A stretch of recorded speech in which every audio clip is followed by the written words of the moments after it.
Hello young coders, स्वागत है आपका लर्न विद फन पे।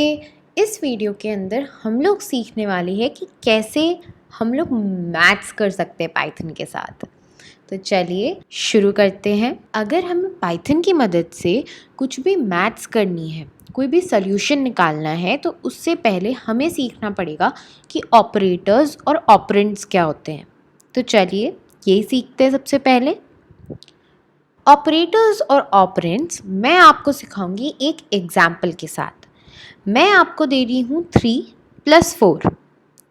तो जो प्लस है हमारा वो हुआ हमारा ऑपरेटर, और जिन दोनों चीज़ों के बीच में एडिशन हो रहा है, प्लस हो रहा है, वो कौन कौन सी हुई? 3 और 4।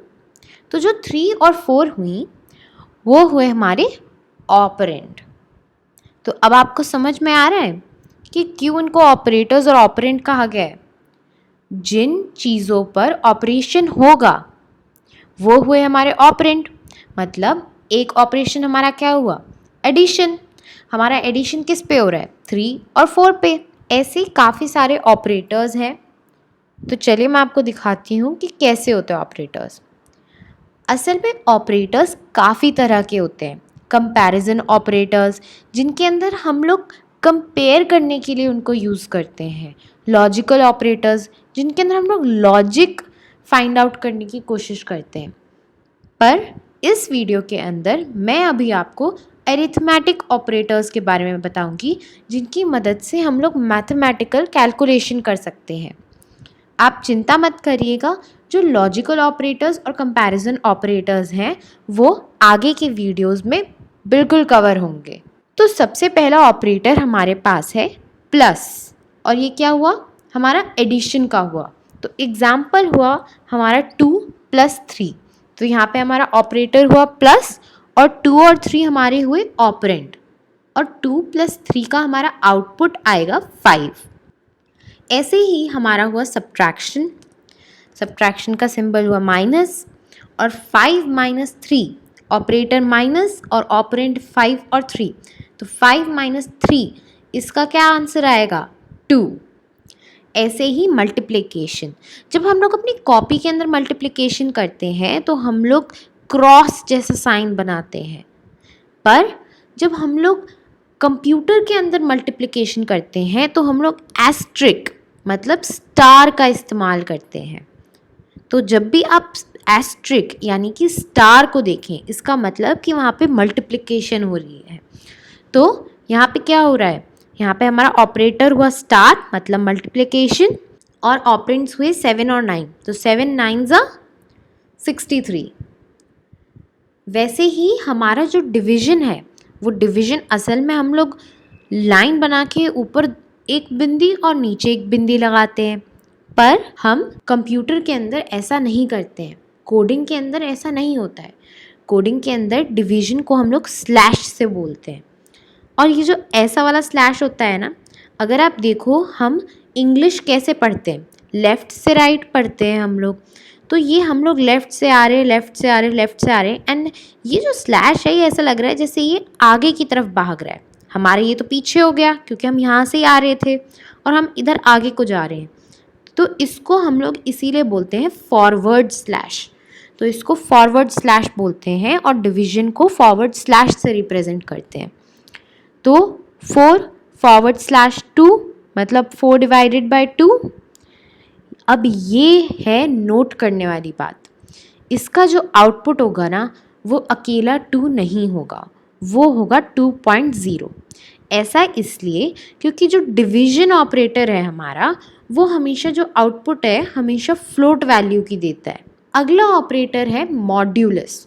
तो मॉड्यूलस को रिप्रेजेंट करते हैं हम ये परसेंटेज वाले सिंबल से, और इसका मतलब कुछ नहीं होता है। अगर हम 2 ऑपरेंड्स को डिवाइड करेंगे, उसके बाद जो रिमाइंडर निकलेगा ना, वो हमारे मॉड्यूलस का आउटपुट है।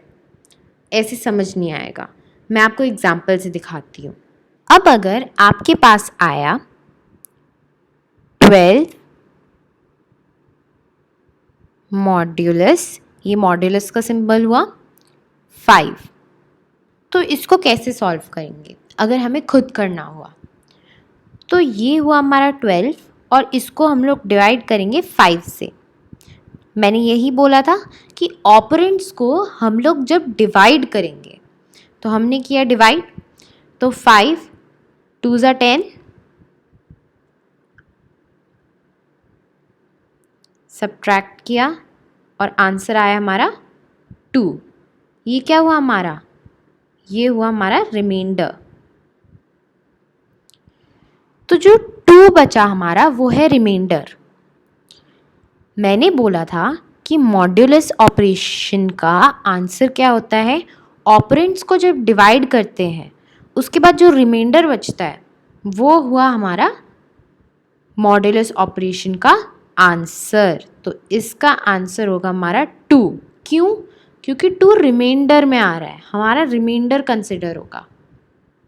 तो ऐसे ही अगर हम लोग मॉड्यूलस वाला एग्जाम्पल देखें तो यहाँ पे दे रखा है कि 8 मॉड्यूलस 3, तो 8 डिवाइडेड बाय 3, तो बचा क्या? रिमाइंडर 2। ये आप खुद भी करके देख सकते हैं। नेक्स्ट है एक्सपोनेंट। एक्सपोनेंट मतलब कि हमने पावर लगा दी, तो इसको डबल एस्ट्रिक मतलब 2 स्टार्स से करते हैं। तो यहाँ पे 5 स्टार स्टार 2 का मतलब है 5 रेज्ड टू द पावर 2, और 5 रेज्ड टू द पावर 2 मतलब 5 इंटू 5, और इसका आउटपुट हुआ 25। अब आती है एक खास चीज़, वो है फ्लोर डिवीजन। तो अब डिवीजन और फ्लोर डिवीजन में क्या फ़र्क है? तो जो फ्लोर डिवीजन और डिवीजन है उसके अंदर सबसे पहला तो हमारा सिंबल का ही डिफरेंस है। डिवीजन के अंदर एक ही फॉरवर्ड स्लैश है और फ्लोर डिवीजन के अंदर 2 फॉरवर्ड स्लैश है। जब हम लोग सिंपल डिवीजन करते हैं तो हमारा आंसर आता है फ्लोट वैल्यू के अंदर, और जब हम लोग फ्लोर डिवीजन करते हैं तो हमारा आंसर आता है फ्लोर वैल्यू के अंदर। अब फ्लोर वैल्यू क्या है, चलिए देखते हैं। मेरे पास ये एक फ्लोट नंबर है। फ्लोट नंबर क्यों? क्योंकि इसमें है डेसिमल, तो ये एक फ्लोट नंबर है और इसकी 2 टाइप की वैल्यूज़ और निकल सकती हैं। तो पहली होती है हमारी फ्लोर वैल्यू और दूसरी होती है हमारी सील वैल्यू। अगर नॉर्मली बात करें तो फ्लोर मतलब नीचे ज़मीन और सील मतलब छत। तो इसका मतलब कुछ इसी तरह होता है। हम लोग क्या करेंगे, हम करेंगे नंबर लाइन ड्रॉ। तो हमारी नंबर लाइन कुछ ऐसे होती है। यहाँ पे हमारा होता है 0, फिर यहाँ पे होता है 1 2 3, और यहाँ पे हमारा प्लस इन्फिनिटी, -1, और यहाँ पे होता है हमारा माइनस इन्फिनिटी। तो अगर मैं देखूँ कि 2.34 कहाँ पे है, तो कहीं यहाँ पे होगा 2.34, 2 से आगे और 3 से पहले। ठीक है, अगर ये नंबर लाइन मैं ऐसे ड्रॉ करने की बजाय ऐसे लंबी लंबी ड्रॉ कर दूँ एक बिल्डिंग की तरह, ध्यान रखिएगा एक बिल्डिंग की तरह, तो ये हो गया 0, ये 1, ये 2 और ये 3, तो कहीं यहाँ पे लाई करेगा 2.34। अब अगर मैं कहूँ कि 2.34 के जस्ट नीचे कौन सा नंबर आ रहा है, तो वो हुआ हमारा 2, एक बड़ा इंटीजर। 2.34 के नीचे जो पहला नीचे इंटीजर आ रहा है वो हुआ 2, और जो जस्ट ऊपर आ रहा है वो हुआ 3। तो अगर मेरे को 2.34 की फ्लोर वैल्यू जाननी होगी तो वो हो गई हमारी 2, और अगर सील वैल्यू जाननी होगी तो वो हो गई हमारी 3। तो इस तरीके से हम लोग पता करते हैं कि फ्लोर और सील वैल्यू कौन सी है। तो जब मैंने बोला 5 फ्लोर डिवीजन 2, तो इसका अगर नॉर्मल डिवीजन होता तो आंसर क्या आना था? 2.5।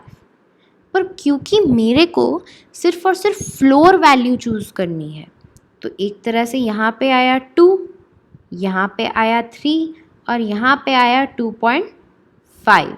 तो मेरा फ्लोर हुआ 2 और हमारा सील हुआ, रूफ हुआ हमारा 3। तो मेरे को फ्लोर वैल्यू चाहिए, तो इसका जो आंसर होगा वो होगा सिर्फ और सिर्फ 2। तो ऐसे होता है हमारा फ्लोर डिवीजन। इस एग्जाम्पल के अंदर भी 3 डिवाइडेड बाय 2 है और यहाँ पे फ्लोर डिवीजन हो रहा है। तो 3 डिवाइडेड बाय 2 होता तो 1.5 है, पर हमने 0.5 को हटा दिया और हमने फ्लोर वैल्यू को चूज़ किया। तो इस वीडियो के लिए बस इतना ही। Thanks for watching this video. Like, share and subscribe to learn with fun. Keep learning, keep growing, and I will see you in the next video. Till then, bye-bye.